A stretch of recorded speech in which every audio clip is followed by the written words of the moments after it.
같이 기도하시겠습니다. 자비로우신 우리 아버지 하나님, 저희들을 불쌍히 여겨주시고 주 예수 그리스도의 보배로운 피로 구원해 주신 것을 진심으로 감사합니다. 역사의 마지막 시대를 살아가는 저희들, 주님께서 더욱 인도해 주시고 도와주셔서 주님께서 맡기신 일을 잘 감당하도록 더욱 역사해 주시고 도와주시옵소서. 교회가 계획한 모든 일에 주님이 앞서 행해 주시고 또 이번 수원 대집회 가운데도 주님이 함께 해주셔서 이번에도 많은 사람이 새로 말씀을 듣고 영혼이 구원함에 이룰 수 있도록 역사해 주시고 도와주시옵소서. 오늘 이 시간에도 우리에게 필요한 말씀을 주시고 하나님의 말씀으로 우리 마음을 일깨워 주시옵소서. 우리가 주 안에서 어떻게 행할 것을 알 수 있도록 도와주시고 하나님의 말씀으로 우리 영혼을 환하게 비춰주시옵소서. 그리고 우리의 마음을 더욱 넓혀주시고 이 복음을 위해서 우리가 어떻게 할 것을 더욱 깨달아 알 수 있도록 도와주시옵소서.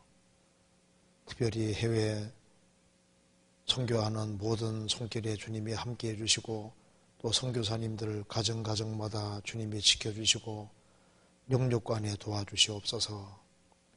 그리고 주 안에서 신실한 일꾼들을 더 많이 일으켜 세워주시고 주님 오시는 그날까지 이 복음을 담대히 증거할 수 있도록 더욱 도와주옵소서.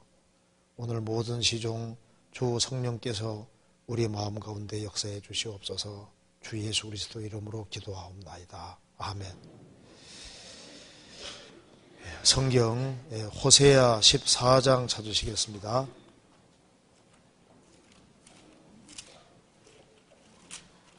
호세아 14장 9절입니다.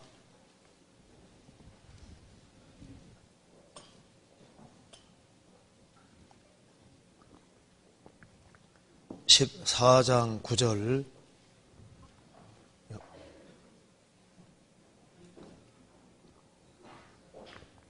제가 읽겠습니다. 누가 지혜가 있어 이런 일을 깨달으며 누가 총명이 있어 이런 일을 알겠느냐. 여호와의 도는 정직하니 의인이라야 그 도에 행하리라. 그러나 죄인은 그 도에 거쳐 넘어지리라. 13장 14절을 같이 읽어보겠습니다. 13장 14절입니다. 내가 저희를 음부의 권세에서 속량하며 사망에서 구속하리니 사망아 내 재앙이 어디 있느냐. 음부야 내 멸망이 어디 있느냐. 뉘우침이 내 목전에 숨으리라. 거기까지입니다. 2주간에 걸쳐 선교 잘 다녀왔습니다. 이번에 10월 28일부터 해서 어제 11월 10일까지 이렇게 에콰도르를 다녀왔는데 참 멀기는 멀더라고요. 좀 5명이 같이 다녀왔습니다. 이제 할 때 30시간 이상 정도 이렇게 가야지 이제 그 에콰도르가 나오니까 에콰도르 굉장히 멉니다. 근데 이번에 그 에콰도르에 이제 전도연 수련회를 갖고 좀 그리고 이제 그 다음에 수양회를 가졌는데 한 1,100명 이상 왔습니다. 그러니까 이 에콰도르 지역에 지금 현재 한국 선교사가 8명 가 있고 현지 전도인이 10명 됩니다. 그리고 이제 지금 여기 교회가 14개의 교회가 이제 담임이 있습니다. 지금 선교사들이 여기 이제 가기만 하면은 4곳을 독립을 시킬 수 있는 데가 4곳이 있고, 그리고 우리 이번에 특별히 부여교회가 아마존 입구에 있습니다. 부여교회가 있는데, 부여교회가 있고, 거기에서 또 연결되어서 8개 교회가 또 우리 말씀을 듣고 있는데요. 하여튼간에 지금 에콰도르에 선교사들이 좀 있기만 하면은 정말 복음을 더 활발하게 나눌 수 있는 그런 지역입니다. 그리고 이번 학위 수양회를 했는데 구원도 많이 받았고, 그리고 이제 침례장이 너무 작은데 선교사 이제 4명이 이제 들어가서 침례를 주는데요. 이제 침례장이 작으니까 이제 이렇게 누울 때 머리 부딪힐까봐 저는 옆에 이제 앉아가지고 혹시 이제 사람 넘길 때마다 이렇게 물속에 들어갈 때마다 머리에 부딪힐까봐 그게 조심스럽더라고요. 왜냐면 2명이 이제 4명이 들어가서 이렇게 침례를 주는데 장소가 좁고 사람들이 계속 들어오니까 혹시 부딪힐까봐 그렇게 했었는데요. 그런데 침례를 많이 받으니까 좀 기분도 좋더라고요. 그 에콰도르에 있는 사람들이 좀 순수합니다. 순수하고. 그래서 사람들이 이제 구원을 받고 기뻐하는 모습 보니까 선교사로 지원을 해야 되는 것이 아닌가 이런 생각이 막 계속 올라오는 거죠. 그래서 이번에 이제 에콰도르 과약길에서 수양회하고 부여교회까지 가는데 8시간 정도 걸립니다. 그런데 멀기도 멀더라고요. 그래서 에콰도르가 정말 하나님이 귀하게 역사하는 그 나라가 맞고 또 정말 많은 사람들이 구원될 것을 미리 보니까 너무너무 감사한 마음이 있었습니다. 그리고 해외 선교할 때마다 느끼는 것은 또 한국에서 알게 모르게 마음을 써주고 또 같이 기도해주고 하는 그런 일들이 있기 때문에 모든 일들이 너무나도 수월하게 잘 진행되고 있었습니다. 그래서 이 선교사를 많이 보내야 되겠다 그런 마음이 막 계속 올라오고 지금 저도 스페인 말을 좀 배워가지고 이거 좀 나이가 좀 들었지만은 스페인 말을 막 배워야 되겠다는 그 생각이 막 올라와서 어제도 스페인어 책을 갖다 놓고 책도 하나 이제 성경도 하나 받아봤는데요. 이걸 좀 공부해야 되는 것이 아닌가 이런 마음이 드는데 계속 까면 좋은데 한국에 있다 보면 또 이제 그 생각이 적어지기도 하는데요. 그래도 이번에 갔다 와서 저도 마음에 좀 감동을 아주 많이 받았습니다. 그리고 같이 가신 분들도 같이 힘을 합해서 같이 많은 수고를 해주셨습니다. 나중에 한번 기회 있으면은 여기 한번 수양회 하는 그런 장면도 보면은 굉장히 감동이 되리라고 생각을 합니다. 자, 오늘은 저게 호세아 14장 9절 말씀 중에 누가 지혜가 있어 이런 일을 깨달으며 누가 총명이 있어 이런 일을 알겠느냐. 여호와의 도는 정직하니 의인이라야 그 도에 행하리라. 여호와의 도는 정직하니 이 말씀이 있습니다. 이 제목으로 좀 생각을 해보도록 하겠습니다. 여기 호세아 14장 이제 결론적으로 여호와의 도는 정직하니 이렇게 얘기를 하고 있습니다. 왜 이 말이 있냐면은 하나님은 정직하신 분이기 때문에 하나님의 말씀도 정직합니다. 이 정직한 말씀을 누가 행하며 살 수 있을까요? 여기 9절에 말한 대로 의인이라야 그 도에 행하리라. 그러나 죄인은 그 도에 거쳐 넘어지리라. 하나님 앞에서는 두 종류의 사람밖에 없습니다. 의인이냐 죄인이냐 둘밖에 없는 겁니다. 그리고 의인과 죄인을 구별하는 것은 13장 14절에 말한 대로 내가 저희를 음부의 권세에서 속량하며 사망에서 구속하리니, 음부의 권세, 사망의 권세는 지옥 권세를 말하는 겁니다. 그래서 그 지옥의 권세에서 주님의 보배로운 피로 구속받은 사람, 그 사람이 바로 의인이고, 의인이라야 하나님의 정직한 도를 행할 수 있을 것이다. 그러나 그런 죄인은 그 도에 거쳐 넘어지리라.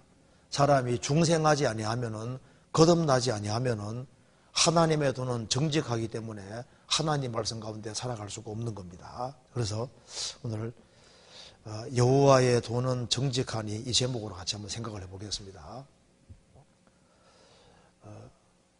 이 세상에서 왜 정직이라는 것이 중요하냐면은 하나님 자신이 정직하신 분이기 때문에 그런 겁니다.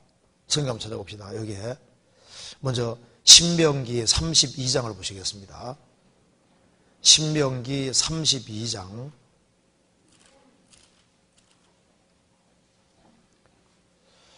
32장 4절입니다.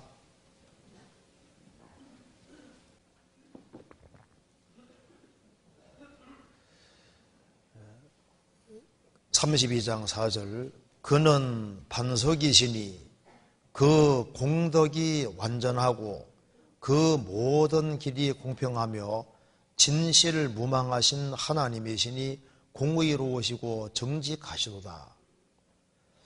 하나님은 모든 것의 반석 기초가 되십니다. 그리고 하나님은 반석이 되시고 그 공덕이 완전하고 하나님 하시는 모든 일은 완벽하고 완전합니다. 그 모든 길이 공평하며 진실무망하신 하나님이시니 하나님은 진실하신 분입니다. 공의로우시고 정직하시도다. 하나님은 하나님이기 때문에 본질적으로 선하시고 정직하신 분입니다. 시편 25편에 보시겠습니다.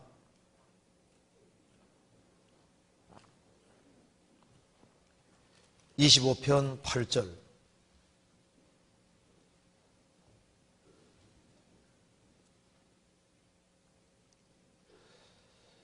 같이 한번 읽어보겠습니다. 여호와는 선하시고 정직하시니 그러므로 그 도로 죄인을 교훈하시리로다. 여호와는 선하시고 정직하시니 그러므로 그 도로, 정직하신 하나님, 선하신 하나님이 선하시고 정직한 그 도로 말씀으로 죄인을 교훈하시리로다. 이 우주 배후에 정직으로 꽉 차 있는 분이 배후에 계십니다. 하나님은 정직하신 분이기 때문에 거짓말을 하실 수 없고 그분은 이중적인 것이 없습니다. 뭔가 꾸미는 것이 있으면 정직한 것이 아니지 않습니까? 하나님은 꾸미는 것도 없고 포장된 것도 없습니다. 하나님이 만든 자연은 정직합니다. 자연 보면 정직하잖아요. 그리고 하나님이 정직하시다는 증거는 우리 각자에게 양심을 넣어주셨다는 겁니다. 지구상의 각각의 사람에게 양심이 있다는 것은 누군가가 줬기 때문에 있는 거지 않습니까? 부모가 양심을 준 것도 아니고 빼갈 수가 없잖아요. 지구가 준 것도 아니고 우주가 준 것도 아닙니다. 내게 양심이 있다는 것은 누군가가 준 건데 누가 준 것일까요? 선하시고 정직하신 하나님이 양심이라는 것을 넣어주신 거예요. 시편 51편에 내 속에 있는 정직한 영을 새롭게 하소서. 우리 속에 있는 영 속에 있는 양심은 원래 정직한 겁니다. 하나님은 정직하시니까 하나님이 하시는 말씀은 정직할 수밖에 없는 거예요. 하나님은 원래부터 정직하신 분이니까 하나님이 말을 바라면은 항상 정직한 것을 말씀하시는 겁니다. 청교서 봅시다. 이사야 45장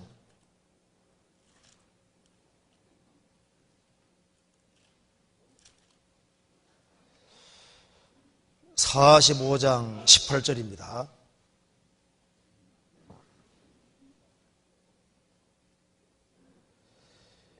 여호와는 하늘을 창조하신 하나님이시며 땅도 조성하시고 경고케 하시되 헛되이 창조치 아니하시고 사람으로 거하게 지으신 자신이라. 그 말씀에 나는 여호와라 나 외에 다른 이가 없느니라. 19절 같이 읽겠습니다.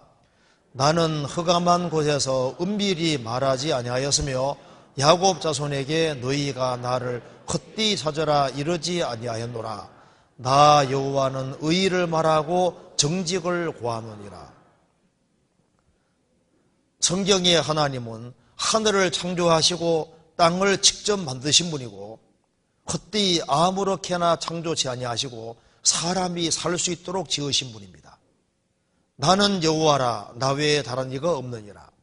나는 흑암한 곳에서 은밀히 속삭이듯이 말하지 아니하였으며 야곱 자손에게 너희가 나를 헛되이 찾아라 이러지 아니하노라.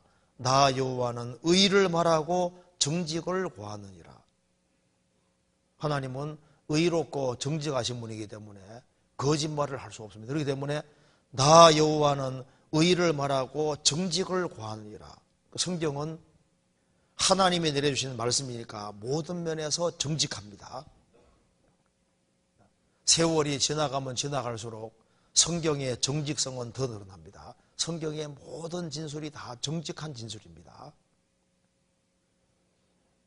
성경 로마서 3장에 사람은 다 거짓되되 오직 하나님은 참되시다 할지어다. 사람은 다 거짓된 거예요. 그런데 하나님은 거짓이 없습니다. 그래서 성경을 공격하는 모든 사람들은 죽어갔지만은 성경은 정색에 꽉 차 있습니다. 성경의 모든 진술은 정직합니다. 그래서 성경에 그 창조에 대한 모든 진술들, 이제 세월이 가면 갈수록 창조됐다는 증거가 더 확실하게 드러나잖아요. 오늘날 이 DNA 구조가 밝혀지므로 이 우주는 절대자가 무한한 지혜로 설계했다는 것이 더 확실하게 드러납니다. 그리고 과학이 발달하면 발달할수록 인간의 지식이 정확해지면 정확해질수록 성경만 입증하는 거예요. 성경은 역사적으로 고고학적으로 모든 면에서 다 사실 진술이고 성경을 보면은 우리 인생에 대한 진술이 얼마나 정확합니까? 전도서는 솔로몬이 기록했습니다. 그런데 솔로몬이 성경 기록한 이후에 전도자가 힘써 아름다운 말을 구하였나니 기록한 것은 정직하여 진리의 말씀이니라. 그래서 인생 다 안 살아도 전도서를 읽으면 인생이 어떤 것인지를 알 수 있습니다. 눈에 보이는 모든 것을 추구하는 사람은 결국은 흥부에 떨어지게 돼 있는 거예요. 그리고 잠언을 보면은 모든 우리 일상사에 대해서 자세히 기록하고 있는데 어쩌면 일상사의 그 모든 것들이 잠언하고 우리 인생이 똑같이 맞는지 모릅니다. 잠언 8장 6절에 말씀하시기를 네 입술을 열어 정직을 내리라. 잠언 말씀은 정직한 말씀입니다. 요즘 중고등학생들 참 좀 말 안 듣는 시대가 되잖아요. 그래서 잔소리 하지 말고 집에서 매일 집안 식구들을 둘러앉아서 잠언 돌아가면서 있지 않습니까? 하루에 한 장씩 읽는 거지 않습니까? 그러니까 아버지 3절, 엄마 3절, 자녀들 3절 이렇게 돌아가면서 이렇게 읽고 하루는 아빠 기도, 하루는 엄마 기도, 하루는 자식 기도 이렇게 가지고 돌아가면서잖아요. 잠언만 계속 읽으면은 한 달에 한 번씩 돌아가면서 읽잖아요. 그러니까 잔소리할 필요 없이 잠언이 다 잔소리 해주니까 애 키울 때 그렇게 읽으세요. 그렇게 이제 그 성경 갖다 놓고 훈계할 생각하지 말고 읽기만 읽으면은 자동으로 잠언이 부모에게 어떻게 해라, 이성 친구 조심해라, 술 조심해라, 모든 게 다 나오니까 잠언이 알아서 다 교육해 주는 거예요. 잠언을 보면은 이게 다 정직한 말씀이라는 걸 알 수 있습니다. 성경은 죽음 뒤에 대해서도 정확히 말합니다. 죽음 뒤에 영원한 내세가 있고 영원한 천국과 지옥이 정말 있습니다. 여호와 증인들은 죽으면은 사람 물어 돌아간다. 사람은 죽으면은 최후의 심판을 받아도 영멸당하고 없어진다고 하는데 천만의 말씀입니다. 요한계시록 19장 끝에 보면은 7년 환란 속에서 오른손 이마에 표를 받게 했던 적그리스도하고 있은 자 이 두 사람이 예수님 지상 재림하실 때 붙잡혀서 산채로 불못에 들어가고 그 다음에 천왕국이 있고 천왕국 시작하기 직전에 이 두 사람이 불못에 들어갔습니다. 마귀는 무저갱에 갇혀 있다가 천왕국 끝나고 난 다음에 무저갱에 있던 마귀가 풀려서 만국을 미혹하고 하나님께 붙잡혀서 이제 불못에 들어갈 때 천년 왕국 전에 들어간 그 두 사람이 여전히 거기에 살아있다고 되어 있잖아요. 천년이 지났지만은 적그리스도가 있는 자 이 두 사람은 존재가 안 없어졌습니다. 죽음으로 끝나면 오죽 좋아요. 죽음으로 끝나면은 무슨 전도가 필요하고 우리가 애타할 필요가 뭐가 있냐 그 말입니다. 세계 선교라는 것이 무슨 필요가 있겠습니까? 죽음 건너가면은 불신자들은 최후의 심판을 받게 되고 구원받은 사람은 그리스도인의 심판대 앞에 서게 됩니다. 그리고 하나님은 심판하실 때 정직하게 정확하게 판단하실 겁니다. 성경 시편 119편 보시겠습니다. 119편 137절.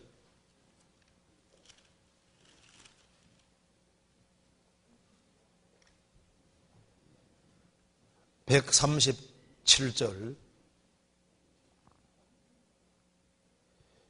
여호와여, 주는 의로우시고 주의 판단은 정직하시니이다. 주님은 의로우시고 주의 판단은 항상 정직합니다. 이 세상에서도 그렇고 죽음 건너가서 최후의 심판 앞에서도 하나님은 모든 사람을 아주 정직하게 정확히 판단하실 겁니다. 고린도서 5장에서 바울 사도는 말했습니다. 그런 셋째 하늘까지 갔다 온 사람이지만 말하기를 우리는 주의 두려움을 안다. 뉴 킹제임스 버전에는 The terror of the Lord를 했습니다. 주님의 테러, 주님의 두려움을 안다. 세상에서 제일 무서운 분이 누굴까요? 김일성이 제일 무서울까요? 마귀가 제일 무서울까요? 누가 무서울까요? 흉악범이 무서울까요? 아니에요. 이 우주 안에서 제일 무서운 분은 하나님이십니다. 몸은 죽여도 영혼은 능히 죽이지 못하는 자들을 두려워하지 말고 오직 몸과 영혼을 능히 지옥에 멸하시는 자를 두려워하라. 제일 무서운 분은 사람을 행한 대로 심판해서 영원한 불에 집어넣는 그 하나님보다 더 무서운 분은 없습니다. 하나님이 정직하게 말씀하셨는데 지옥이 있기 때문에 있다고 정직히 말씀하시는 거예요. 심판이 있으니까 심판이 있다고 말씀하시는 것이고, 그리고 하나님은 정직하시기 때문에 아주 정직하게 정확히 심판하실 겁니다. 그리고 지금 성경의 3분의 1이 예언입니다. 성경은 1900년 전에 완성됐는데 지금까지 성경대로 되어 왔고 지금도 성경대로 되고 있고 앞으로도 성경대로 됩니다. 성경대로 되잖아요. 성경은 정직한 책이기 때문입니다. 사람들이 왜 성경을 싫어할까요? 왜냐하면 성경이 정직히 말하기 때문에 성경을 싫어하는 거예요. 아담이라는 인간은 타락됐고 인간은 거짓되고 만물보다 거짓되고 부패한 마음을 가지고 있기 때문에 성경을 싫어합니다. 성경 가까이 하는 사람은 죄를 멀리하게 되고, 성경을 가까이 하는 게 왜 무섭냐 하면은 성경은 항상 정직하게 말하기 때문입니다. 그래서 이스라엘 백성들, 하나님의 선민 이스라엘도 성경을 싫어하고 미워했습니다. 왜냐하면 성경은 정직히 말하기 때문에 싫어하는 거예요. 이사야 30장 보시겠습니다.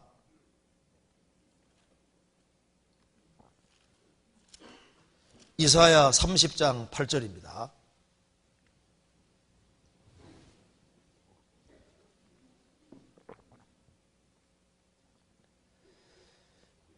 이제 가서 백성 앞에서 서판에 기록하며 책에 서서 후세에 영령이 있게 하라.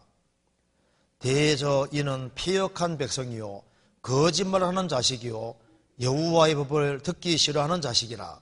그들이 선견자에게 이르기를 선견하지 말라. 선지자에게 이르기를 우리에게 정직한 것을 보이지 말라. 부드러운 말을 하라. 거짓된 것을 보이라. 너희는 정도를 버리며 첩경에서 돌이키라. 이스라엘의 거룩하신 자로 우리 앞에서 떠나시게 하라 하나도다.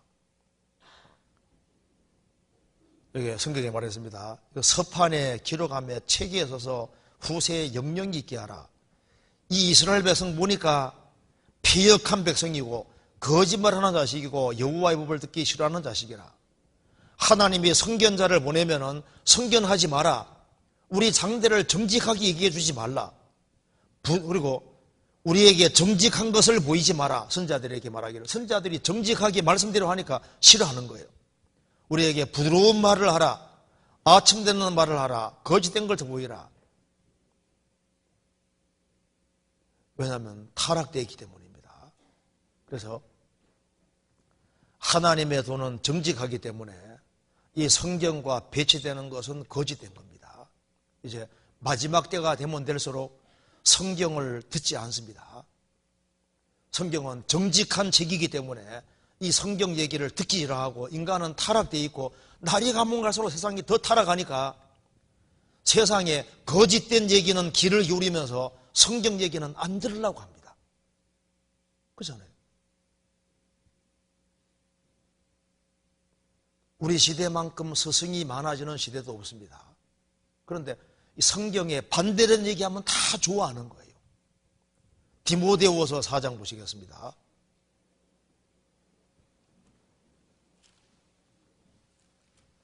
디모데후서 4장 3절입니다.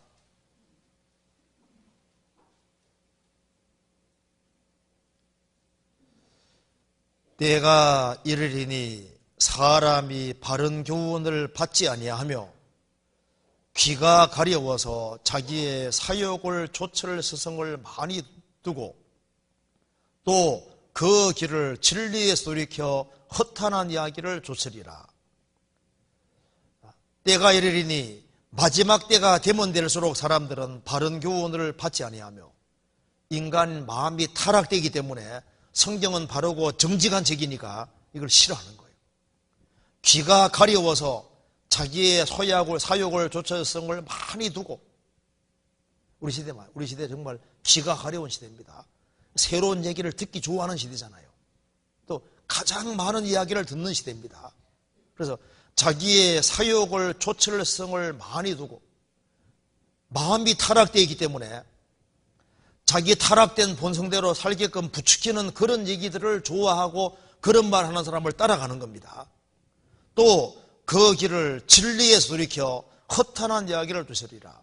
성경은 정직한 말씀이고 진리의 말씀인데 이걸 싫어하고 허탄한 얘기를 줬습니다.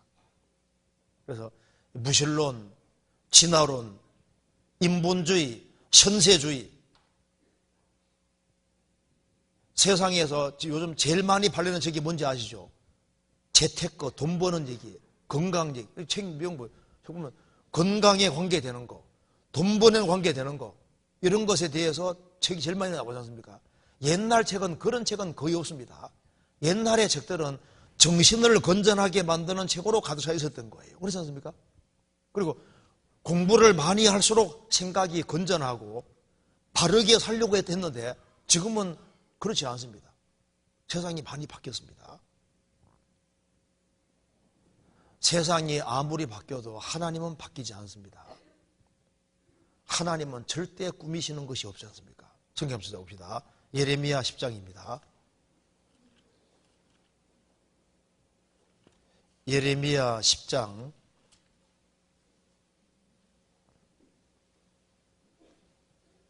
8절입니다.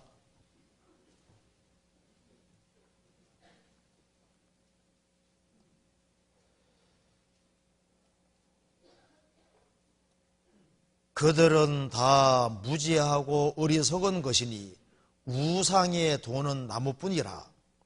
다시스에서 가져온 은박과 우바스에서 가져온 금으로 꾸미되 공장과 장색의 손으로 만들었고 청색 자색감으로 그것을 삼았나니 이는 공교한 사람의 만든 것이오니와 오직 여호와는 참 하나님이시오 사시는 하나님이시오 영원한 왕이시라.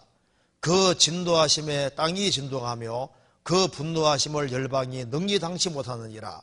너희는 이같이 그들에게 이르기를 천지를 짓지 아니한 신들은 땅 위에서 이 하늘에서 망하리라 하라. 여기 보면은 하나님께서 이스라엘이 우상 숭배할 때 하나님 말씀했습니다. 그들은 다 무지하고 어리석은 것이니 우상의 돈은 나무뿐이라. 우상은 뺏겨놓으면 나무다 그 말입니다. 나무 토막이 불가하다는 겁니다. 다시스에 가져온 다시스 아주 먼 곳에서 가져온 은박과 우바스에서 가져온 금으로 꾸미되 공장과 장색의 손으로 만들었고 청색 자색감으로 그것을 삼았나니 이는 공교한 사람의 만든 거니와.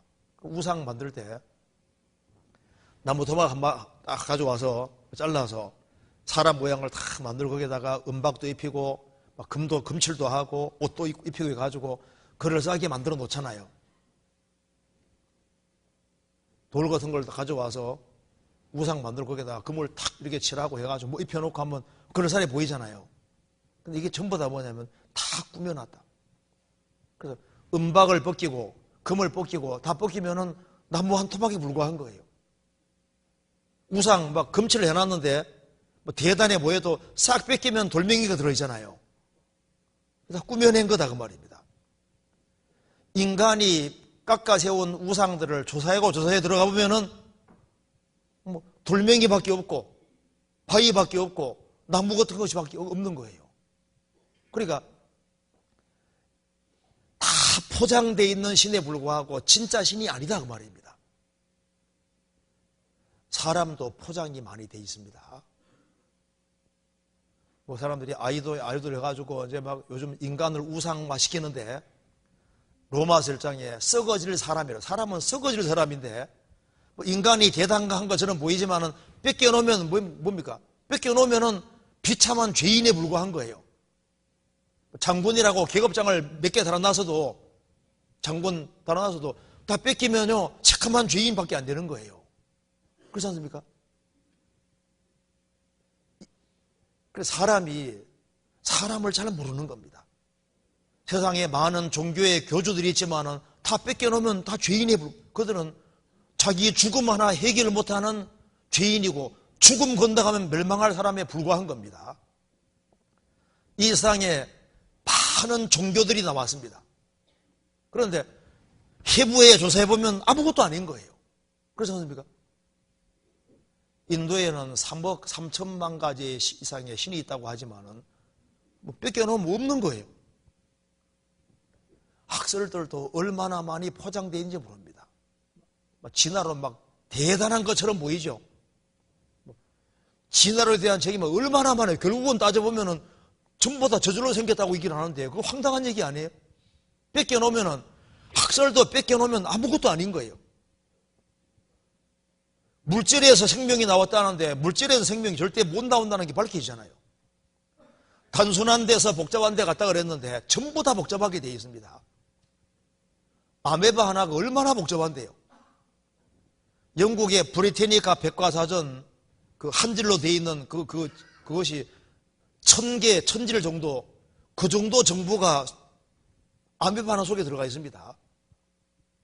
요즘 깨구리 복잡하기나 뭐 탁 복잡하기는 다 마찬가지인 거예요.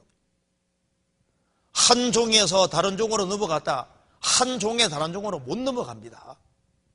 라디오 설계도 텔레비전 설계도가 다르기 때문에 일로 넘어갈 수가 없는 거예요. 개 설계도 고양이 설계도 다 다르니까 넘어갈 수 없게 돼 있어요. 항상 종류밖에 나올 수 없게 돼 있습니다. 그러니까 뭐 학설이 대단한 것처럼 보여도 뺏겨놓으면 뭐 아무것도 아닌 거예요.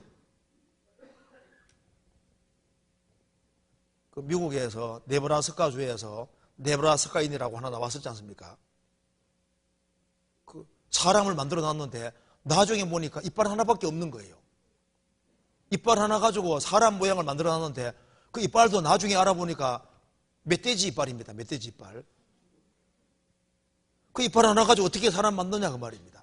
그러니까 이빨이 하나가 이렇게 생겨서 옆에도 이렇게 생겨서 이렇게 생길 것이고 이렇게 생겼을 것이고 이렇게 해가지고 사람같이 만들어 놓은 거예요. 그걸 엑스트라폴레이션이라 하는데 이렇게 생겼으니까 이쪽에 추상적으로 만들어가지고 이렇게 만들어 놓는 거예요.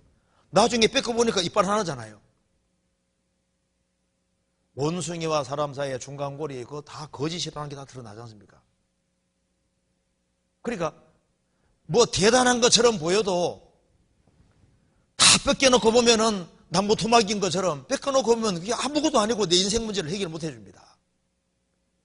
예수님 당대 바리새인과 서기관들이 하나님 앞에서 실제 모습은 달랐던 거예요. 그들은 십계명을 잘 지키는 것처럼 보였습니다. 지키는 척 지킨 것이 아니었습니다. 십계명 지켜보면 못 지키는 걸 알기 때문에 못 지킨다는 걸 시인해야 되는데 못 지키면서도 지키는 척 하니까 예수님이 외식한다고 하시고 그러니까 구원받지 못한 거예요. 정직하지 못했던 겁니다. 그래서 우리가 아는 대로 이 성경은 성경의 하나님만 정직합니다. 올빼미 있잖아요. 올빼미. 덩치가 커 보이죠? 올빼미는 특별히 있지 않습니까? 자기 수로가 좀 아주 실제보다 좀 커 보이게 하려고 노력합니다. 이렇게. 근데 뺏겨놓으면요 되게 몸이 작아요. 벗겨놓으면 되게 작게 되어 있습니다. 어떤 사람 보면요, 진짜 덩치 있어 보이는데 벗겨보면 빼빼한 사람이 있죠. 어떤 사람 빼빼 보이는데 벗겨놓으면 막 근육이 대단한 사람도 있잖아요. 그러니까 겉으로 봐서는 알 수가 없는 겁니다. 그러니까 포장이 안 된 것은 딱 성경밖에 없는 거예요. 성경은 사람을 정직하게 얘기를 합니다. 그래서 이제 우상을 숭배하는 사람은 우상을 꼭 닮아가게 돼 있는 거예요. 우상은 포장되어 있기 때문에 우상 숭배하는 사람은 또 우상 닮아가는데 성경의 하나님은 포장하지 않는 분이기 때문에 성경의 하나님을 배우면은 성경의 하나님을 닮으려고 노력하게 되는 겁니다. 그렇잖아요. 성경 시편 135편 보시겠습니다.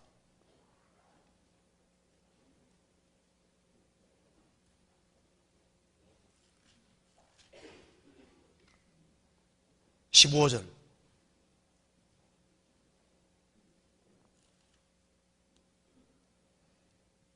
열방의 우상은 은금이요 사람의 수공물이라 입이 있어도 말하지 못하며 눈이 있어도 보지 못하며 귀가 있어도 듣지 못하며 그 입에는 아무 기식도 없나니 그것을 만드는 자와 그것을 의지하는 자가 다 그것과 더리로다. 이방 나라들의 우상은 은금에 불과하고 사람이 손으로 만든 것에 불과하기 때문에 입이 있어도 말 못하고 눈이 있어도 보지 못하고 귀가 있어도 듣지 못한다고 말입니다. 그 입에는 아무 호흡이 없습니다. 그것을 만드는 자와 그것을 의지하는 자가 다 그거가 되리로다. 우상 숭배하는 사람은 우상을 닮아가게 돼 있는 거예요. 마음의 우상이 세상 사람이면 세상 사람처럼 닮게 되어 있습니다. 영국의 리차드 3세가 그 왕이 궁정에 상상 이렇게 어깨를 꾸부정하게 하고 다녔습니다. 그러니까 신하들도 다 따라가죠. 이렇게 꾸부정하게. 그러니까 그대로 따라하는 것이 사람 마음입니다. 우리는 살아계신 하나님을 섬기는 사람이기 때문에 하나님을 섬기는 사람은 세상 사람하고 보는 눈이 다르지 않습니까? 우리는 크신 하나님을 모시고 계시기 살기 때문에 큰 비전을 가지고 큰 소망 가지고 생을 사는 겁니다. 그리고 이 세상의 종교들, 우상들은 포장되어 있기 때문에 약속이 다 과장되어 있는 거예요. 그래서 이 거짓된 우상들이 약속하는 그 모든 약속은 죽음 건너가면 다 부도나 버립니다. 불경에도 많은 걸 약속하고 이슬람 코란경에도 많은 걸 약속하고 있지만은 죽음 건너가서 부도나는 것이 발견될 때 얼마나 놀라게 되겠습니까? 어떤 사람들은 막 대단한 학설에 기대고 있는데 학설은 계속 바뀝니다. 그 학설이 얼마나 포장된 것이 많은데 그것에 기대고 죽음 건너갔을 때 멸망으로 떨어지는 것이 발견되면 얼마나 무섭겠습니까? 진화로 내 인생을 기대했는데 진화로 내 해줄 수 있는 게 뭐가 있어요? 그러니까 인생을 어디 걸어야 될지를 제대로 알아야 됩니다. 오직 여호와는 참 하나님이시오 사시는 하나님이시오 영원한 왕이시라. 성경의 하나님은 참 하나님이시고 살아계신 하나님이십니다. 그렇기 때문에 성경의 하나님만은 자신을 절대 꾸미지 않으시는 거예요. 그래서 창세기부터 요한계시록까지 읽어보면은 하나님은 절대 꾸미지 않는다는 걸 알 수 있습니다. 성경 읽으면 읽을수록 성경은 인간의 모습을 있는 그대로 가장없이 표현합니다. 마리아가 예수님을 낳고 그 다음에 요셉과 동침해서 자녀들을 낳았습니다. 그런데 성경 요한복음 7장 읽어보시면은 예수님 공생의 당시에 예수님 형제들이라도 예수님을 안 믿었다고 되어 있잖아요. 그리고 예수님이 죽으시고 부활했을 때는 예수님 제자들은 다 믿었다 이렇게 하면 좋을 텐데 아닙니다. 예수님 부활하신 걸 보고도 의심하는 자들도 있더라. 기록해놨지 않습니까? 마태복음 28장에 의심하는 자들도 있더라.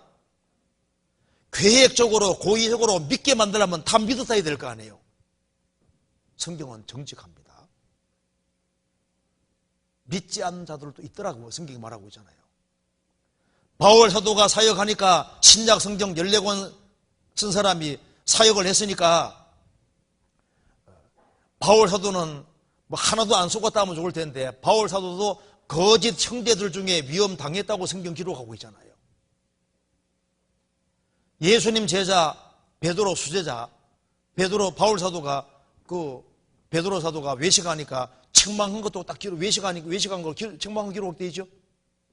성경 읽어보시면 성경은 정직합니다. 모세 어머니가 요게벳입니다. 그런데요,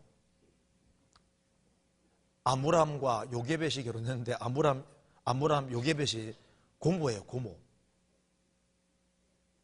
그러니까 나이 차이가 굉장히 많이 납니다. 그러니까 아므람은 자기 고모하고 결혼한 거예요. 그래서 모세 나왔습니다. 나이 차이 엄청 많이 나지 않습니까? 나는데 성경은 다 정확히 다 그러니까 성경은 뭐든지 하나도 꾸밈이 없이 다 그대로 기록해놨습니다. 믿음 조상 아브라함이 믿음 가운데 사는 것만 기록해놓으면 좋을 텐데 저도 어릴 때 전기 많이 읽었거든요. 경시대에 나가려고 막 전기 많이 읽었는데 전기 읽으면요 막 잘한 것만 다 기록돼 있어요. 뭐 강감청 장군, 뭐 이순신 장군, 뭐 잘한 것만 기록해놨지 않습니까? 성경은 안 그렇습니다. 아브라함이 지금 만나서 애굽에 내려갔는데 자기 아내를 누이라고 속인 것도 딱 기록해놨잖아요. 아니, 믿음의 조상은 안 속였다고 하면 좋은데 속인 걸 기록해놨지 않습니까? 예수님 다음으로 많이 기록되어 있는 사람이 다윗인데 하나님이 얼마나 칭찬한 사람인데 다윗이 우리야 아내를 범하고 우리야 죽이는 걸 그대로 얘기해놔요. 그대로. 성경은 아첨하는 것도 없고 항상 있는 그대로. 그게 성경의 특징입니다. 성경의 하나님은 항상 정직하신 분인 거예요. 있는 그대로. 그래서 사람을 누가 제일 잘하냐면은 자기를 누가 제일 잘하냐면은 옆에 있는 사람이 잘하는 겁니다. D.L. 무디는 얘기하기를 당신의 구원을 나는 당신 아내에게 물어보겠다. 왜? 가장 가까운 사람이 제일 잘할 수 있는 거예요. 제일 가까운 사람이 그 사람이 구원받았는지 안 받았는지를 알 수 있는 겁니다. 한 번은 D.L. 무디를 비난하는 기사가 신문에 실렸습니다. 근데 그 억울한 정말 너무 아주 엉뚱하게 막 비난하는 그 신문 기사가 실리니까 그걸 보고도 D.L. 무디는 싱글벙글합니다. 화나지 않냐고 하니까 아이고 내버려 두게나 저 사람들 몰라서 나는 신문에 난 것보다 더 악한 놈이야. D.L. 무디가 나는 신문에 난 것보다 더 악한 인간이기 때문에 구원받았다 그 말입니다. 그래서 그렇게 비난했던 사람들이 그 집회 듣고 많은 사람들이 회개하고 무릎을 꿇었습니다. 주님 앞에. 우리는 다른 사람이 아는 것보다 우리는 훨씬 못난 것이 많습니다. 부족한 게 너무 많잖아요. 성경의 하나님은 항상 정직하신 분이기 때문에 우리가 아는 것보다 항상 더 크신 분입니다. 너희를 사랑한다 그러면요, 사랑하는 게 맞는데 우리가 하나님이 우리를 사랑한다고 생각하는 것보다 항상 훨씬 더 큰 거예요. 그렇죠? 모든 면에서 항상 더 큽니다. 자녀들은 부모를 알아가면 알아갈수록 실망하는 요소를 발견하지만은 하나님은 알면 알수록 훨씬 더 위대해지는 거예요. 성경의 하나님은 접하면 접할수록 더 위대하신 분입니다. 왜? 모든 인격에서 훨씬 더 크고 무한하신 거예요. 모든 것에서. 모든 면에서 무한자입니다.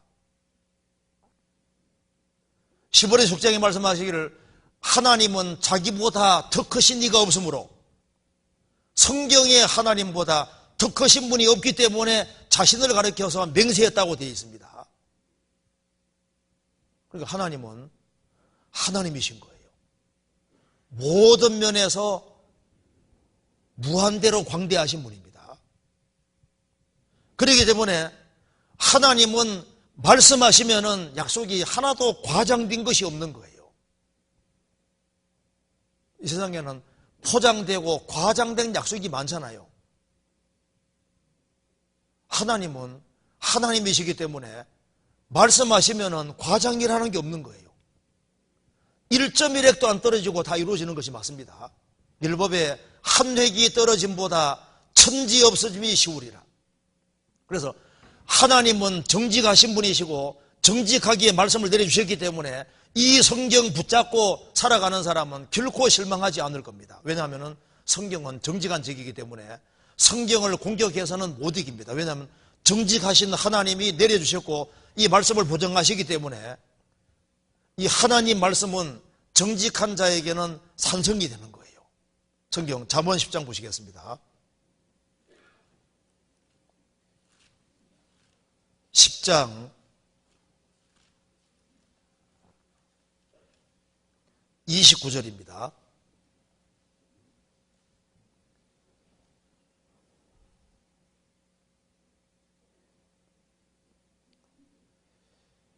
여호와의 도가 정직한 자에게는 산성이요 행악하는 자에게는 멸망이니라. 여호와의 도가 정직한 자에게는 산성입니다. 그래서 성경 안에 사는 사람은 안전지대에 들어와 있는 거예요. 행악하는 자에게는 멸망이니라. 성경 말씀을 이길 수는 없는 거예요. 성경 말씀을 이기려고 하는 사람은 하나님 이기려는 사람하고 똑같은 거예요. 하나님은 정직하신 분이기 때문에 사람을 정직한 첩경으로 인도하려고 노력하시는 겁니다. 잠언 4장 보시겠습니다. 4장 11절.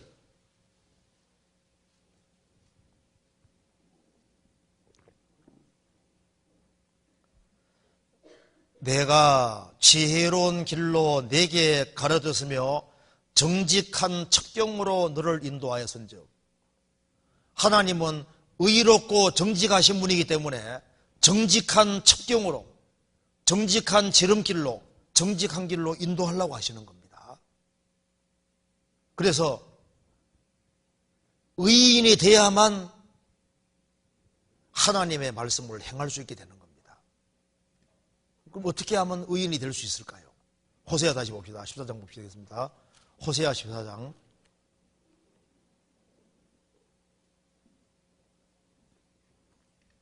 14장 9절입니다. 누가 지혜가에 서서 이런 일을 깨달으며 누가 총명이에 서서 이런 일을 알겠느냐. 여호와의 도는 정직하니 의인이라야 그 도에 행하리라. 그러나 죄인은 그 도에 거쳐 넘어지리라. 의인이라야 여호와의 도를 행할 수 있다. 죄인은 거쳐 넘어질 것이다. 어떻게 하면 의인이 될 수 있을까요? 아담 이래로 우리가 아는 대로 사람은 죄인으로 났습니다. 평생 죄 가운데 살아갑니다. 이 타락된 인생이 어떻게 진리 가운데, 말씀 가운데, 여호와의 정직한 도 가운데 행할 수 있을까요?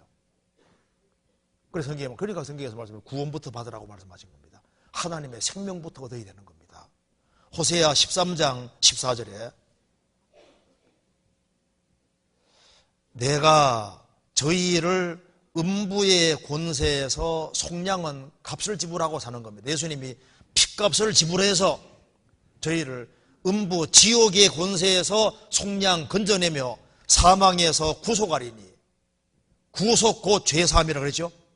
주님표로 죄를 사함 받을 때 사망의 권세, 음부의 권세에서 구원될 때 사람이 의인 되는 겁니다. 그래서 사망아 내 재앙이 어디 있느냐, 음부의 내 멸망이 어디 있느냐, 이렇게 고린도전서 15장에 말한 대로 사망아 너의 이기는 것이 어디 있느냐, 너의 쏘는 것이 어디 있느냐, 사망을 향해서 호령할 수 있는 사람이 된다 그 말입니다. 그리고 뉘우침이 내 목전에 수물이라 그 말은 하나님은 뉘우치지 아니하시고 반드시 이렇게 하시겠다 그 말입니다.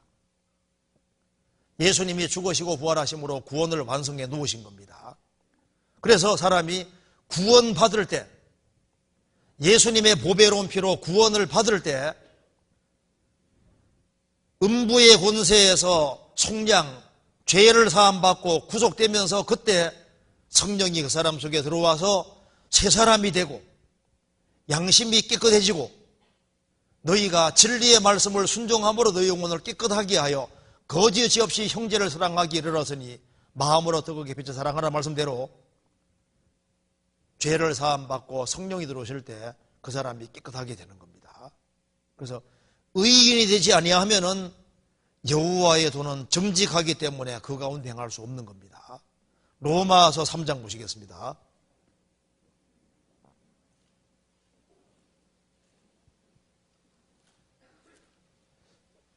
로마서 3장 10절입니다.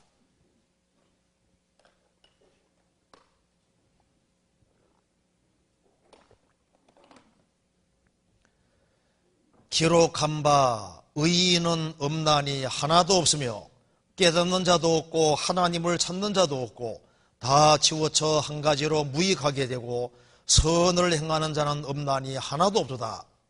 저희 목구멍은 열린 무덤이요 그 혀로는 속임을 베풀며 그 입술에는 독사의 독이 있고 그 입에는 저주와 악독이 가득하고 그 발은 피 흘리는 데 빠른지라.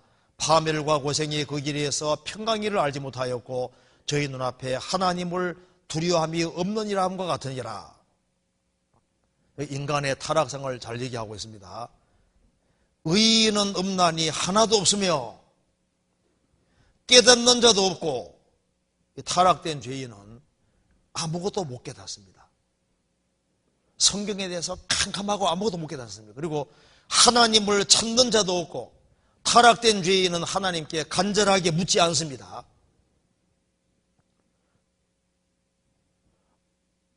하나님을 찾는 자도 없고 독일어 번역에는 하나님께 묻는 자도 없고 이렇게 되어 있습니다.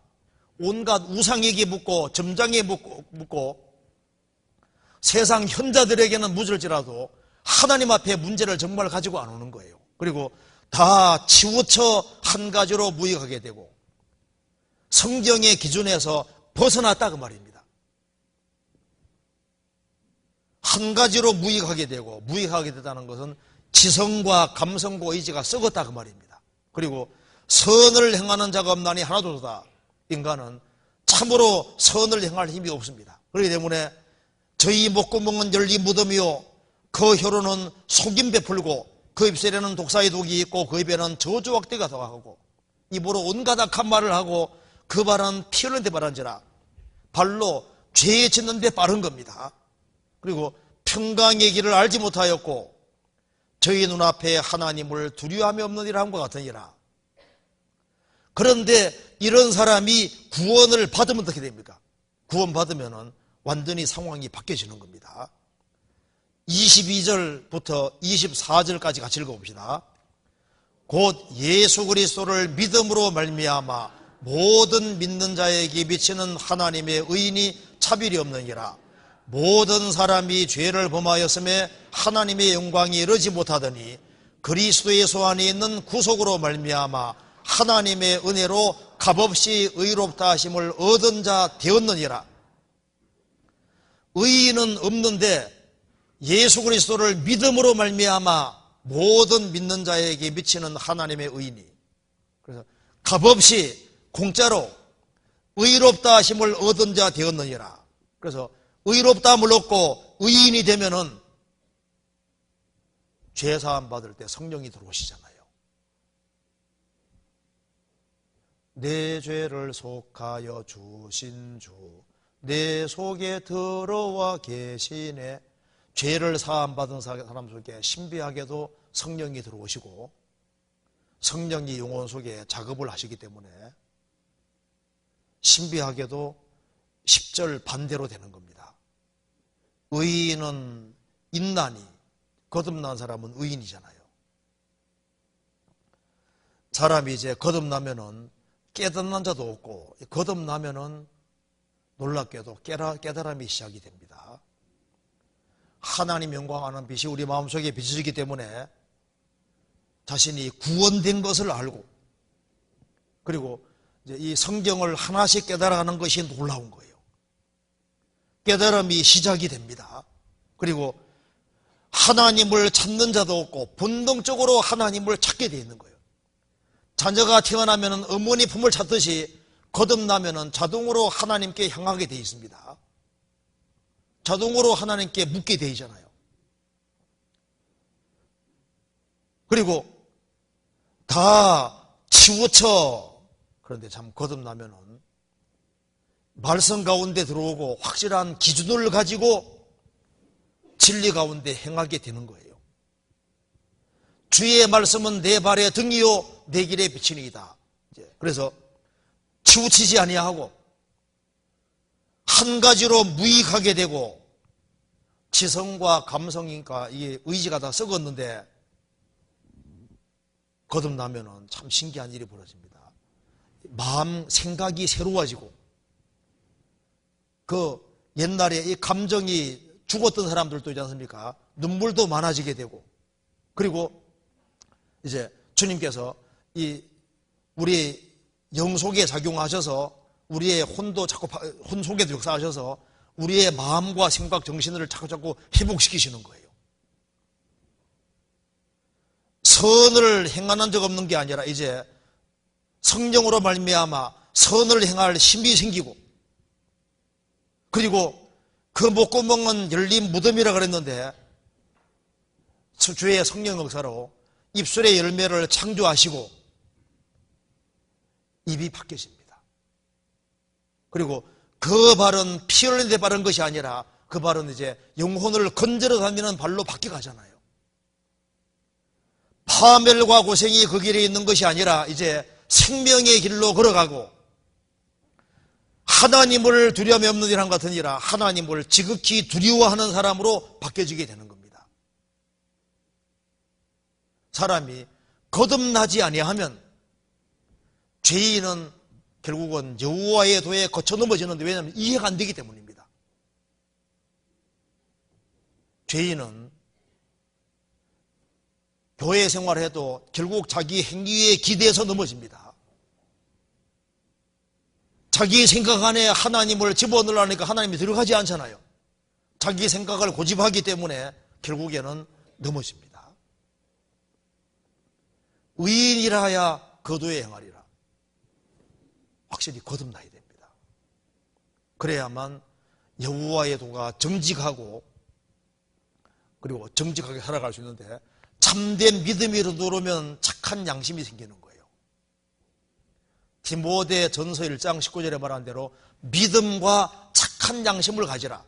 어떤 이들이 양심을 버렸고 그 믿음에 관하여는 파선하느니라. 양심을 완전히 저버리는 사람은 참된 믿음이었다는 증거가 되는 겁니다.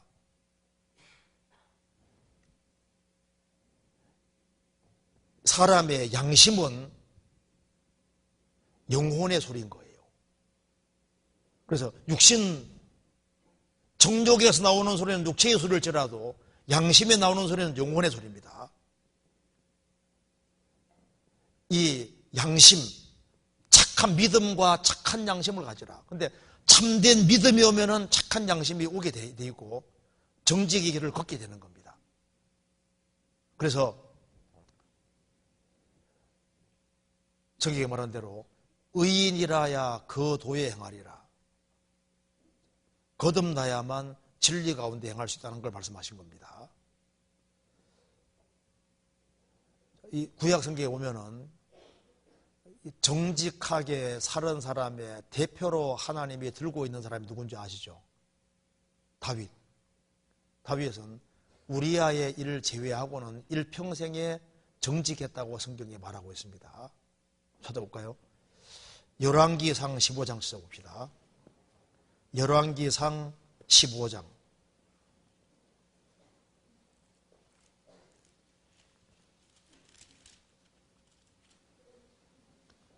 15장 5절입니다.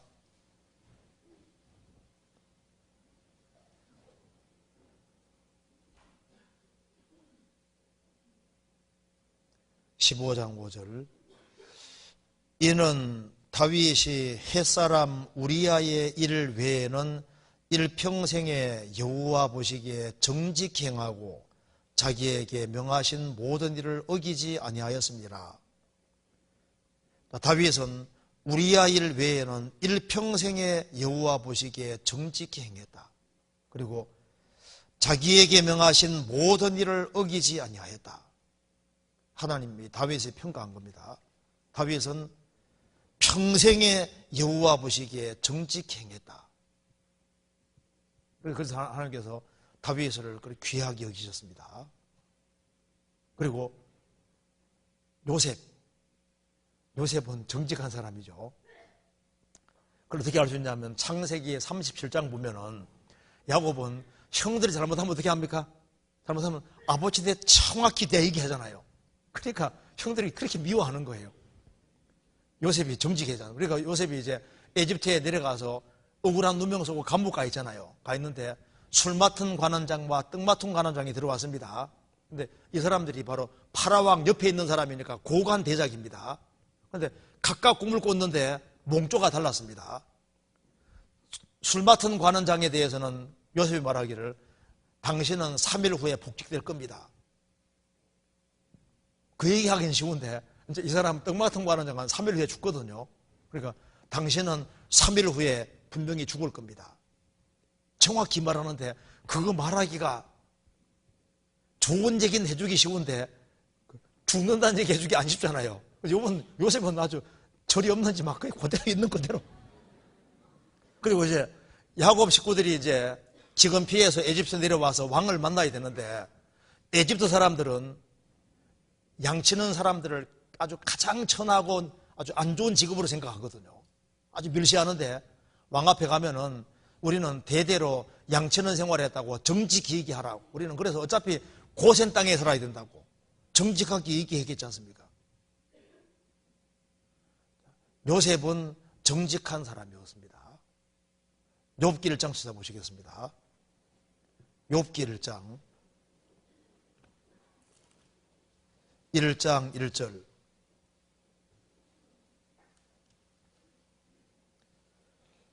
우스 땅에 욥이라 이름하는 사람이 있었는데 그 사람은 순전하고 정직하여 하나님을 경외하며 악에서 떠난 자더라. 욥 하면은 정직한 사람이었습니다. 신약 성경 14권을 기록한 바울사도 그는 정직히 행했습니다.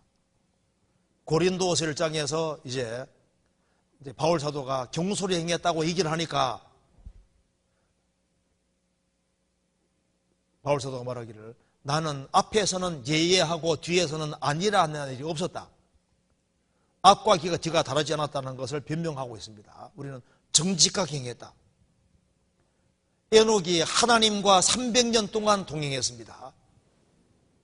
그는 정직한 자에게는 하나님 교통하심이 있다고 했는데 그래서 에녹은 정직하게 하나님과 300년 동안 동행해서 하나님이 그에게 많은 계시를 내려주셨고 그래서 유다서 1장 보면은 에녹은 예수님이 재림하는 장면까지 미리 보고 있지 않습니까?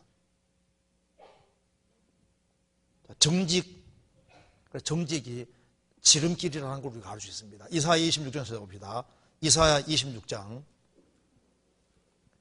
이사야 26장 7절 같이 읽어보겠습니다. 같이 읽겠습니다. 의인의 길은 정직하며 정직하신 주께서 의인의 척경을 평탄케 하시도다. 의인의 길은 정직하며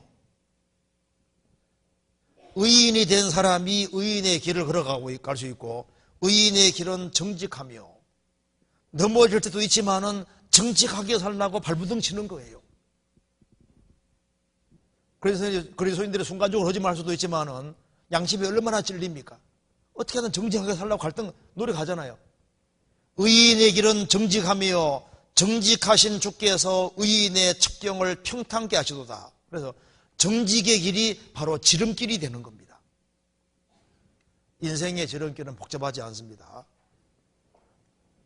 하나님 앞에서 정직한 길을 걸어가려고 노력하는 것이 그게 지혜로운 겁니다.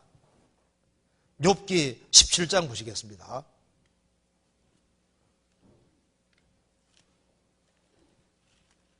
17장 9절.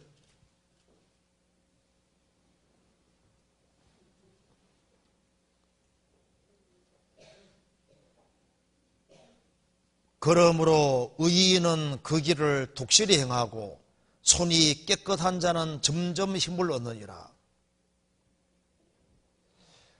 그러므로 의인은 그 길을 독실히 행하고, 의인은 아주 근실하게 성실하게 진리의 길을 행한다고 말입니다. 그리고 손이 깨끗한 자는 점점 힘을 얻느니라.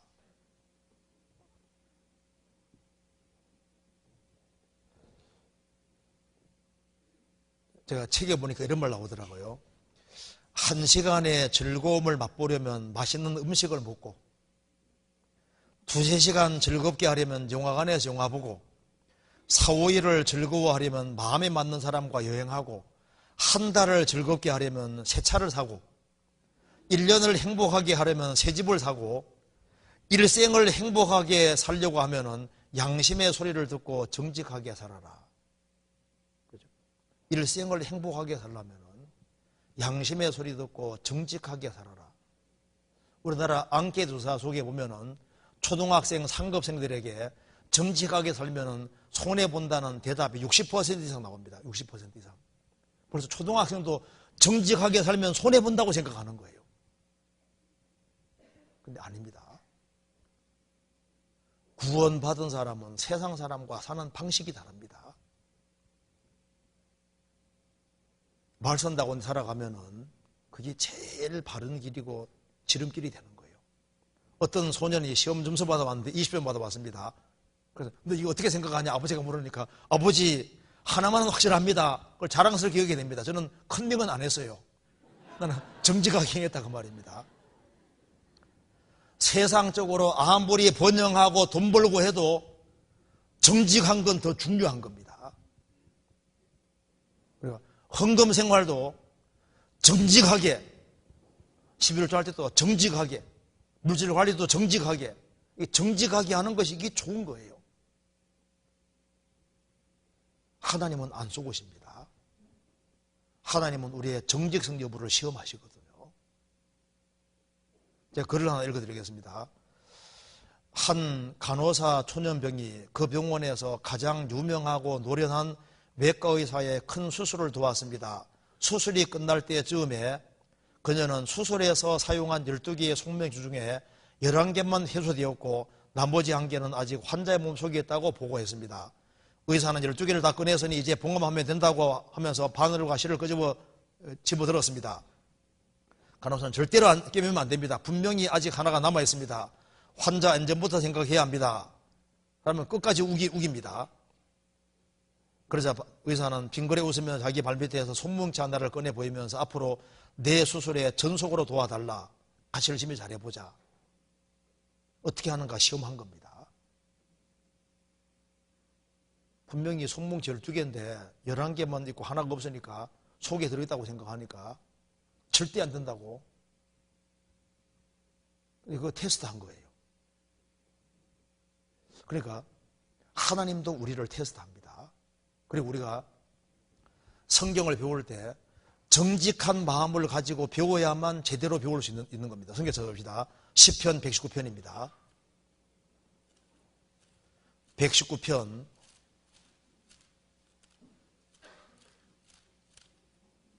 7절.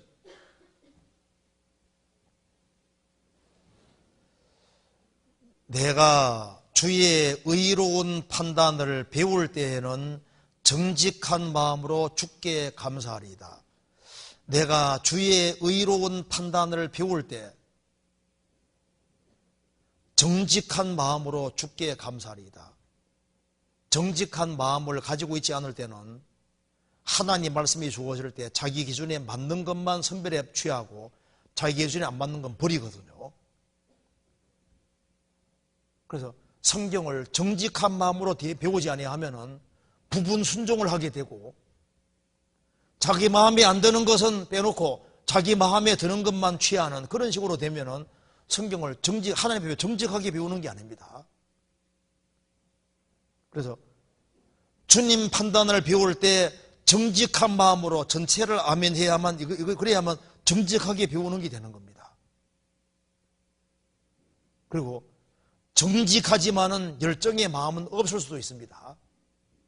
어떤 사람은 정직하긴 하지만 마음에 불이 없어요.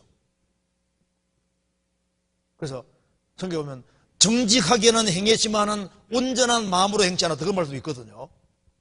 이 사람은 정직한데 열정이 없고 갈망하는 마음이 없습니다.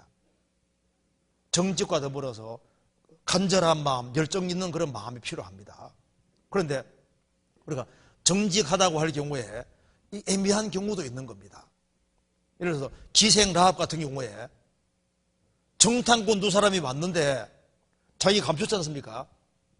그 여리고 왕이 이제 끌어내라고 하는데 이때 끌어내면은 정직하게 말하면 두 명의 정탐꾼이 죽고, 벌써 갔다고 하면 거짓말을 하는데 이런 경우 있잖아요. 어떻게 해야 되냐 그 말입니다. 그런데 기생 라합은 거짓말을 해서 두 사람 살렸지 않습니까? 왜? 하나님을 더 두려워했기 때문에 살렸습니다. 이럴 경우에 기생 라합이 거짓말을 해서 두 사람을 살렸을 때 이게 잘한 거냐 못한 거냐? 거짓말 안 하면 두 사람이 죽고, 거짓말 하면 두 사람이 살고, 이런 경우에 어떻게 해야 되냐 그 말입니다. 그런 문제 생기지 않습니까? 출애굽 1장에 십보라와 부하 두 사람이, 이제 목소리 어떻게 하죠? 이게 마이크가 어떻게 된 거예요? 십보라 부하에게 파라오 왕이 말했습니다. 사내에 태어나면 다 죽이라고 했잖아요. 십보라와 두 부하가 하나님을 두려워해서 안 죽였습니다. 근데 왜 안 죽였냐 하니까 우리가 달려가면은 벌써 애기 나왔다고 거짓말 했잖아요. 그런데 하나님이 축복해 줬다고 되어 있잖아요. 하나님이 거짓말을 칭찬한 건 아니지만은 하나님을 두려워하고 생명을 존중하는 그건 귀하게 보신 거잖아요. 그래서 우리가 정직에 대해서 이게 애매하게 거짓말은 했지만은 그걸 막 몰아서 막 정죄를 한 번 하던가, 이것도 조심해야 될 수도 있습니다. 왜냐하면 이걸 우리는 정확히 판단하기 어려운 경우도 있습니다. 어쨌든 간에 성경에서는 거짓말을 칭찬하지는 않지만은 믿음은 확실히 칭찬하고 있습니다. 하나님을 정말 두려워하고 생명을 존중히 여기는 그건 칭찬하고 있지 않습니까? 어쨌든 정직은 우리가 최대한 정직하게 살려고 노력을 해야 됩니다. 그럼 정직하면 어떤 결과가 벌어지냐 한번 생각해 봅시다. 성경 잠언 3장 찾아보시겠습니다. 잠언 3장 32절.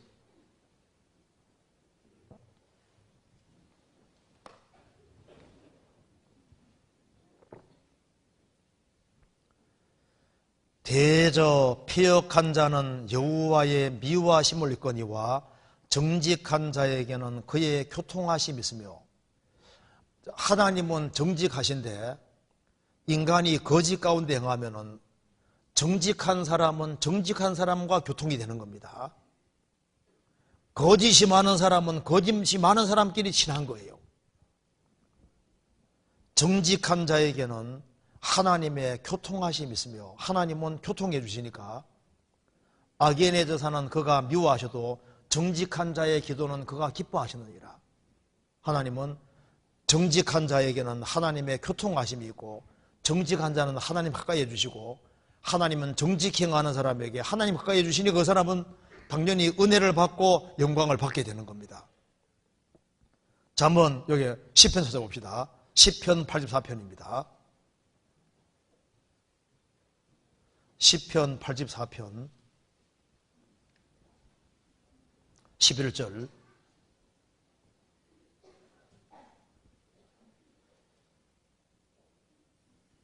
여호와 하나님은 해요 방패시라. 여호와께서 은혜와 영화를 주시며 정직행하는 자에게 좋은 것을 아끼지 아니하실 것입니다.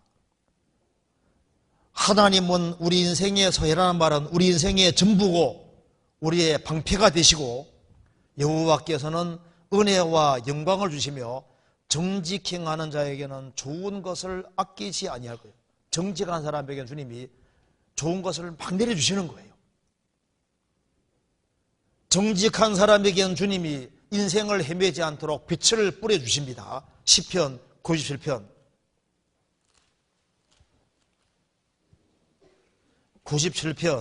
11절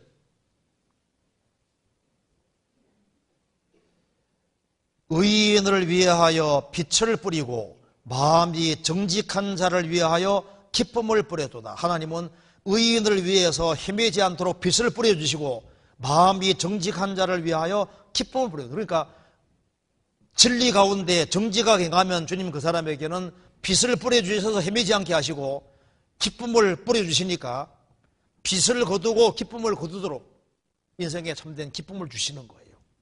그리고 그는 흑암 중에 행하더라도 주님께서 빛을 주십니다. 시편 112편 보시겠습니다. 4절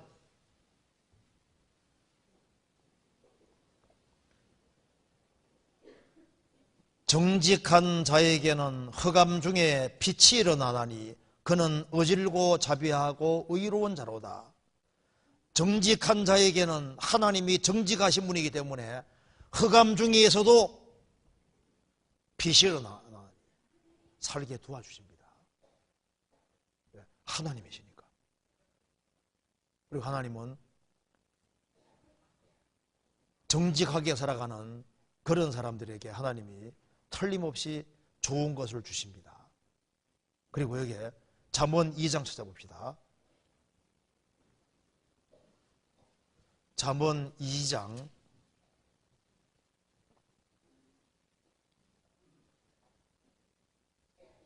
7절입니다.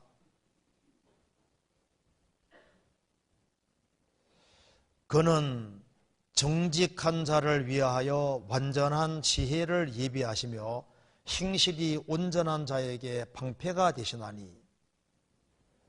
하나님은 정직한 자를 위해서 완전한 지혜를 예비하시며 정직한 자를 위해서 완전한 지혜, 꼭 필요한 지혜를 미리 딱 준비하시고 행실이 온전한 자에게 방패가 되신다. 그래서 여호와의 교훈은 정직하여 마음을 기쁘게 하는 거예요. 성경대로 되니까. 그래서 정직하게 하나님 말씀 붙잡고 살아가는 사람에게는 주님이 틀림없이 마음에 말씀대로 되기 때문에 마음에 기쁨이 생기고 확신이 생기게 도와주시고, 그리고 이제 진리 가운데 행하는 사람은 나이가 들어도 하나님이 계속 사용하시기 때문에 하나님은 정말 살아계시고 정직한 사람에게 좋은 걸 주신다는 걸 확실하게 고백할 수 있는 겁니다. 요즘 보세요. 회사에 조금 사용하다가 좀 나이 들고 하면 막 퇴출시키고 하잖아요.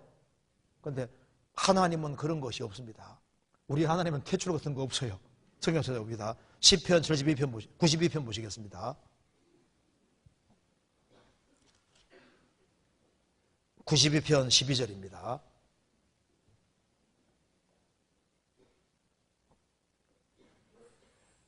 의인은 종려나무같이 번성하며 레바논의 백향목같이 발육하리로다.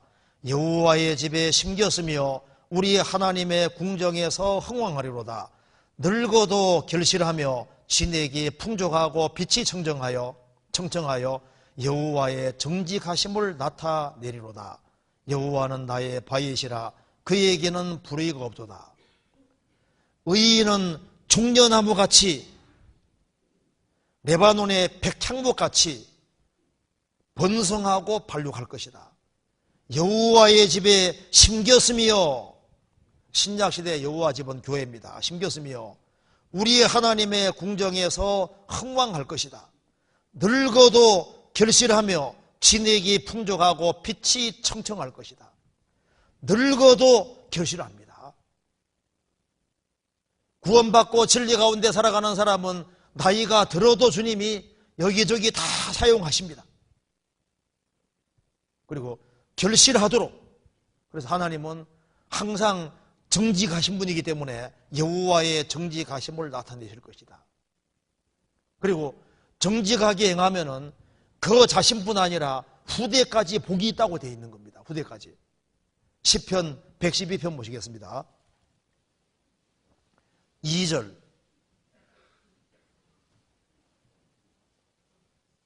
2절 같이 읽겠습니다. 그 후손이 땅에서 강성하며 정직자의 후대가 복이 있으리로다. 그 후손이 땅에서 강성하며 정직자의 후대가 복이 있으리로다. 정직하게 행하면은 그 집안 식구까지 후손까지 복이 있다고 되어 있습니다. 잠언 14장 11절에 말씀하시기를 악인의 집은 망하겠고 악인은 좋은 집에 있어도 망하고 정직한 자의 장막은 흥하리라. 정직한 자는 텐트에 살아도 그 사람은 흥하고 잘 될 것이다. 정직자의 장막은 텐트. 정직은 중요한 겁니다. 그리고 정직하게 살려고 하면 정직한 자의 입이 사람을 구원하는 겁니다. 잠언 12장 보시겠습니다.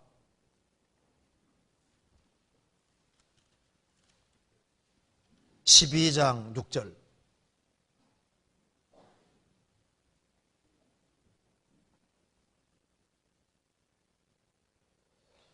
악인의 말은 사람을 엿보아 피를 흘리지 않은 것이오니와 정직한 자의 입은 사람을 구원하느니라. 정직한 자의 입은 사람을 구원하느니라. 구원받아야지 정직자가 되는 겁니다. 그리고 그 구원받은 정직한 사람의 입이 사람을 구원합니다. 그리고 결국은 정직자가 이기도록 되어 있고 정직한 자가 결국은 유명한 자가 되는 겁니다. 지금 보세요. 세상은 악인이 이기는 것처럼 보입니다. 주님 모시는 것을 확 뒤집어지는 거예요. 정직자가 결국은 다스리게 되는 겁니다. 시편 49편 보시겠습니다.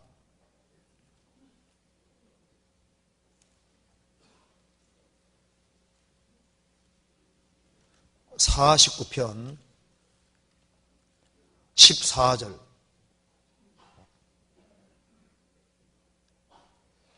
양같이 저희를 음부에 두기로 작정되었으니 사망이 저희 목자일 것이라. 정직한 자가 아침에 저희를 다스리니 저희 아름다움이 음부에서 소멸하여 그 거처차 없어지려니와. 악인은 음부에 들어갑니다. 사망이 저희 목자일 것이라. 정직한 자가 아침에 저희를 다스리리니. 주님이 오시면은, 주님이 오실 때가 아침입니다. 그때 인생이 완전히 딱 뒤집어지는 거예요. 정직한 자가 아침에 저희를 다스리니.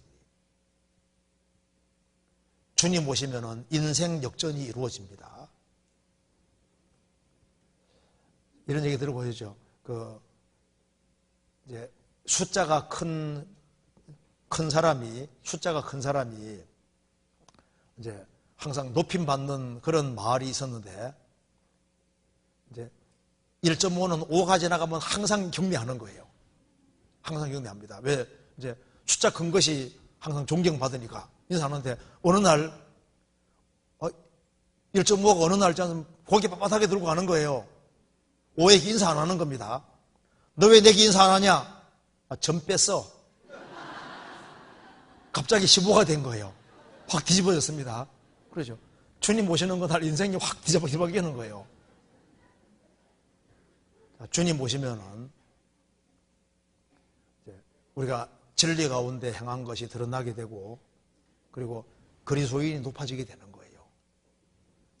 그래서 우리가 뭘 깨달아야 되냐면은, 하나님은 정직하신 분이고 하나님은 정직히 말씀하셨고 땅에서 정직을 행하시고 정직한 자를 높여주시는 것이 맞는 거예요. 예레미야 찾아보시겠습니다. 9장입니다. 예레미야 9장. 이것을 빨리 깨달으라고 성경에서 말씀했습니다. 예레미야 9장 23절.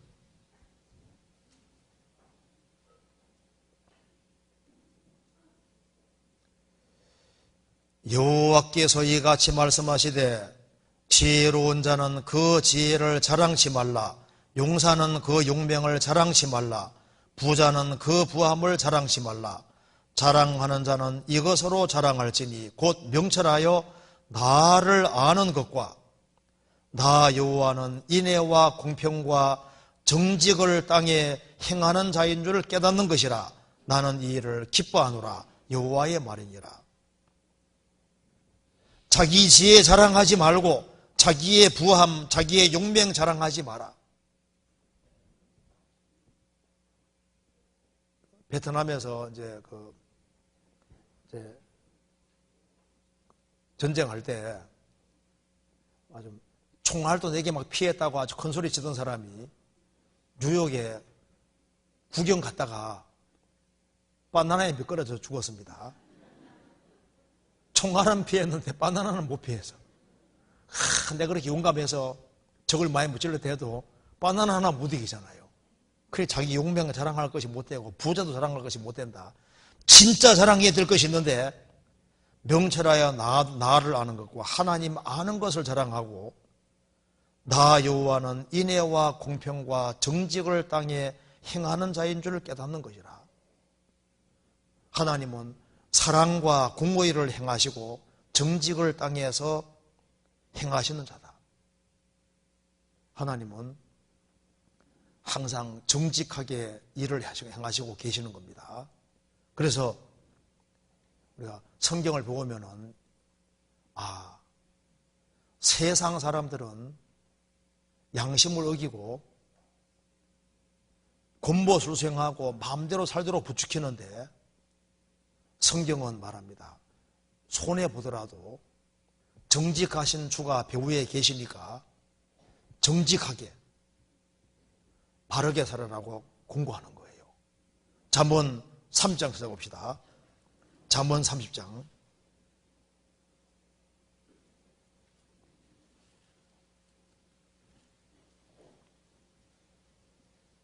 7절입니다.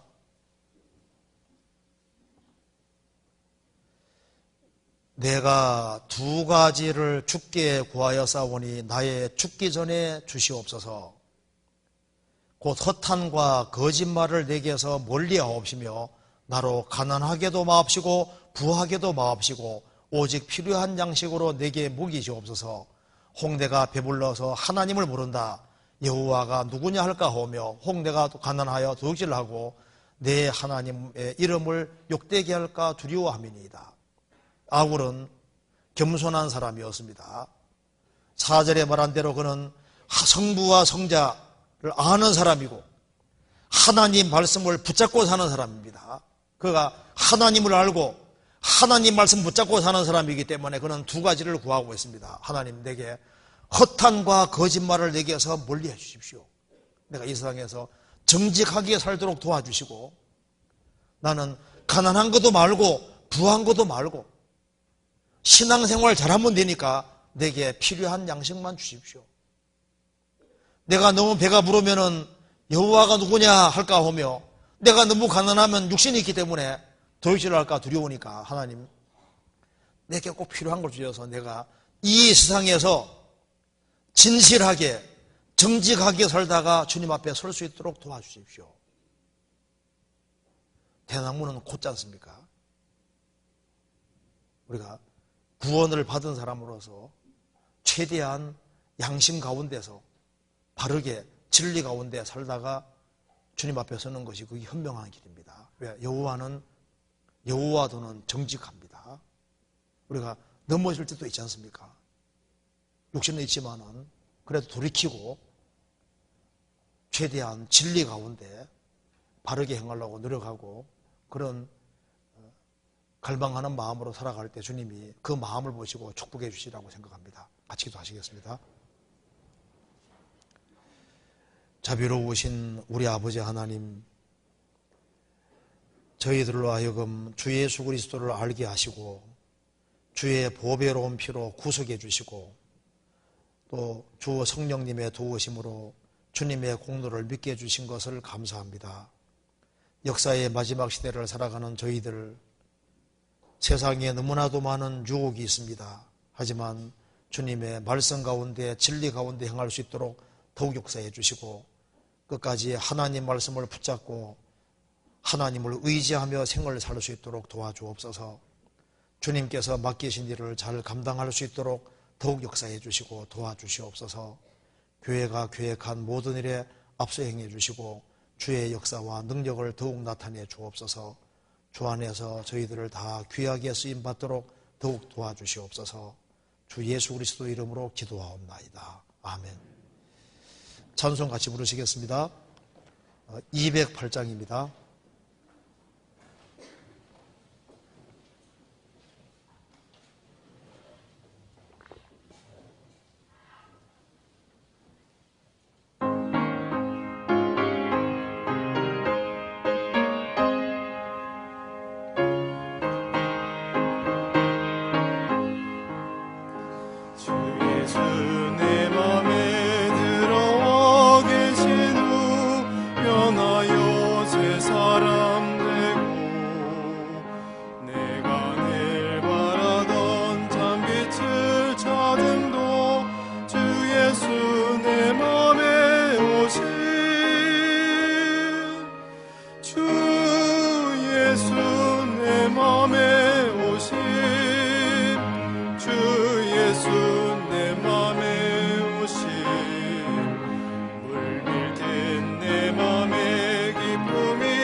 예수 내 맘에 오시